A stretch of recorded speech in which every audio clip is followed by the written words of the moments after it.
Hello everyone, welcome back to my channel. So today we are going to discuss about the UGC NET examination dates.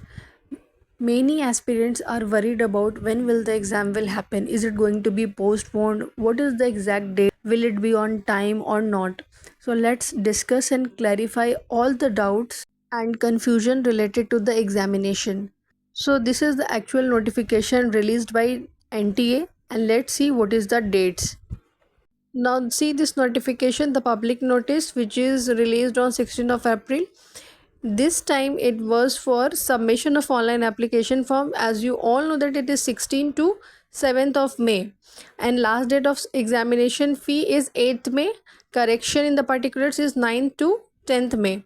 So this was the actual date, and under this only NTA has released the examination tentative dates. So let's see what was the tentative date.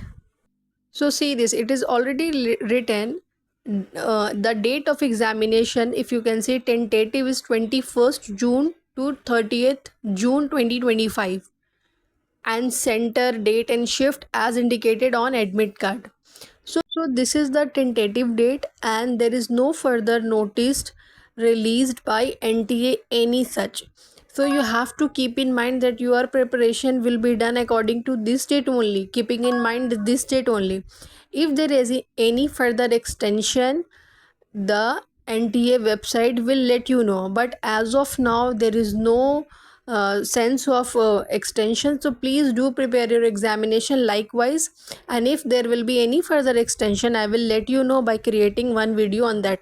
So you have understood about the exact date. It is 21st June to 30th June 2025, and in between your subject wise dates will come, and you have to appear for the examination. I don't think is that there will be any confusion afterwards, because your dates are very near. You have no more time to complete your preparation. So all the best for your examination. Do prepare hard and crack the examination in the very first attempts. This was it of the UGC NET June 2025 dates. All the best. Thanks for watching. See you in the next video.